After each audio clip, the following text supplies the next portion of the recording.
A man was standing alone in a parking garage, crying, holding something in his hand.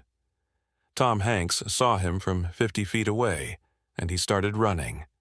Not walking, running, because Tom recognized what the man was holding, and he knew he had about 30 seconds to stop something terrible from happening. But before I tell you what was in that man's hand, I need to tell you what happened 3 hours earlier.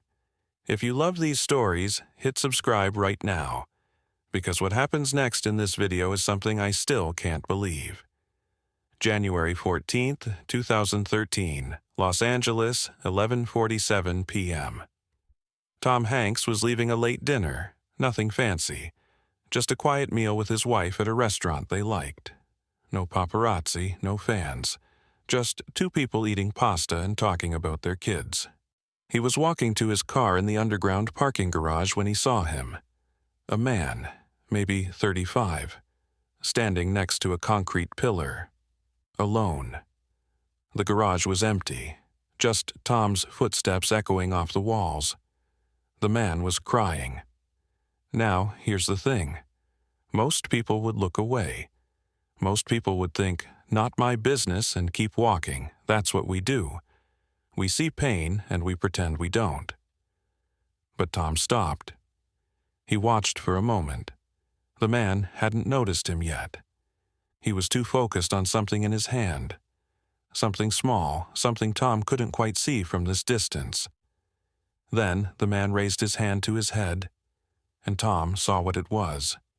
A gun. Tom didn't think, he just ran. Hey, stop!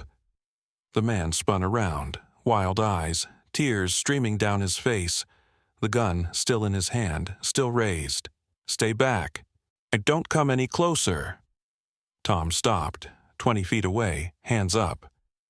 Okay, I'm not moving. I'm just standing here, see? Not moving. You need to leave. This isn't your business. You're right, it's not, but I'm not leaving. The man laughed, a broken, desperate laugh.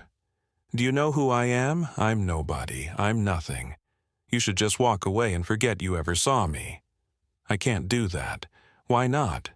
Because I see you, and I can't unsee you now. Here's what Tom didn't know yet. This man had a story. Everyone does. But this man's story was darker than most. His name was Michael. 3 hours earlier, Michael had lost everything. His wife had told him she was leaving, taking the kids, moving to Seattle with her new boyfriend. A man Michael had never even heard of. 7 years of marriage, 2 children, gone in a single conversation. I haven't been happy for years, Michael, I'm sorry. That's what she said. Then she walked into the bedroom and started packing. Michael sat on the couch and felt something inside him break. Not crack, break, like a bone snapping, like a building collapsing. He drove around for hours, didn't know where he was going, didn't care. The gun was in his glove compartment. He had bought it for home protection years ago, never fired it, never thought he would. Until tonight. He ended up in a parking garage downtown, empty, quiet, a good place to disappear. He was about to pull the trigger when some stranger started running toward him, screaming. I need you to put the gun down, Tom said. Why? So I can go back to my empty apartment and stare at pictures of my kids? Kids I'm never going to see again? Tell me what happened. Why do you care? Because I'm here, because you're here, because maybe that means something. Michael stared at this stranger. There was something familiar about him, something he couldn't place. My wife left me, tonight. She's taking my kids to Seattle. I'll be lucky if I see them twice a year. That's brutal. I'm not going to pretend it's not. So, you understand why I'm doing this. No, I understand why you're in pain. I don't understand why you're giving up. What's the point? I've lost everything. Have you? Michael laughed bitterly. My wife, my kids, my house. Yeah, I've lost everything. Your kids are still alive, Michael. Michael froze. How did this stranger know his name? Then he looked down. His work badge was still clipped to his shirt. Michael Chen, Regional Sales Manager. "Your kids are still alive," Tom repeated.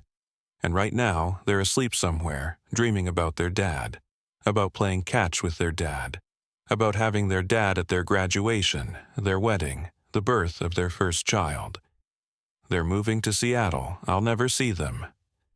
Seattle is 2 hours away by plane. That's nothing. That's a weekend trip. You can be there for every birthday, every holiday, every important moment. It won't be the same, but it can still be something. "You don't understand," Sarah said. "I don't care what Sarah said. Sarah is one person. Your kids are 2 people who need their father alive, not just alive, present, fighting for them, showing them that when life knocks you down, you get back up."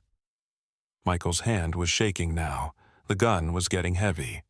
"What if I can't do it? What if I'm not strong enough?" "Then you fake it. You wake up tomorrow and you pretend to be strong until you actually are."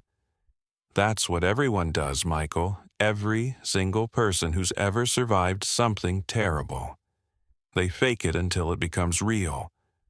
Tom took a step closer. "I'm going to tell you something, and I need you to really hear it." "What?" "I've been where you are, not this exact spot, but close. There was a time in my life when I didn't think I could go on, when everything felt pointless, when the pain was so heavy I couldn't breathe." Michael looked at this stranger. Really looked at him. "You?" "Me. You'd never know it from the outside. But inside? I was drowning, and someone reached out to me. A stranger, someone who had no reason to care. They told me one thing that saved my life." "What did they say?" "They said, 'Your story isn't over yet. You don't get to decide when it ends. You just turn the page and keep reading.'" Tom took another step. "Your story isn't over, Michael. This is a terrible chapter, the worst one yet. But it's not the last one. There are pages you haven't read, things you haven't seen, moments with your kids that will make this pain worth surviving." Michael was sobbing now. The gun was at his side. "I don't know how to live without them." "You don't have to live without them. You just have to live differently. You'll have them on weekends, holidays, summer vacations. You'll have to work harder for every moment. But those moments will mean more because you fought for them. What if I'm not good enough? What if they forget me? Kids don't forget their fathers, not if their fathers show up, and you're going to show up, Michael, every chance you get, every single one." Tom was close enough now to touch the gun. "Give it to me." Michael looked at the weapon in his hand. The thing that was supposed to end his pain. Suddenly it looked different. Not like an escape, like a betrayal. His kids. His kids would have to grow up knowing their father chose to leave them. They would spend their whole lives wondering if it was their fault. If they could have done something, if they weren't enough. He couldn't do that to them. He handed Tom the gun. Tom took it carefully, clicked the safety on, and set it on the ground behind him. Then he did something unexpected. He hugged Michael. A stranger, hugging a stranger in an empty parking garage at midnight. Both of them crying. Both of them holding on like their lives depended on it. Because one of them did. "You're going to be okay," Tom said. "It doesn't feel like it, but you are. I don't even know your name." Tom pulled back and smiled. "I'm Tom. Tom Hanks." Michael's jaw dropped. "Wait, the actor?" "Yeah, the actor. Why are you here? Why did you—" "Because I needed to park my car, and because you needed someone to see you." Tom put his hand on Michael's shoulder. "Sometimes that's all it is. Right place, right time. The universe putting 2 people together when they need each other. I was going to. But you didn't. That's what matters. You didn't." Tom stayed with Michael for 3 hours. They sat in that parking garage until the sun came up, talking. About marriage, about divorce, about kids, about the reasons to keep living when everything feels hopeless. At 6 a.m., Tom drove Michael to a crisis center. He walked him inside. He waited until Michael was with a counselor before he left. "I'm going to check on you," Tom said at the door.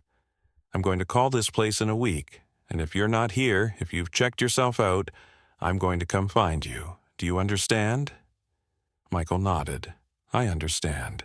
"Good. Now go get some help, and then go fight for your kids."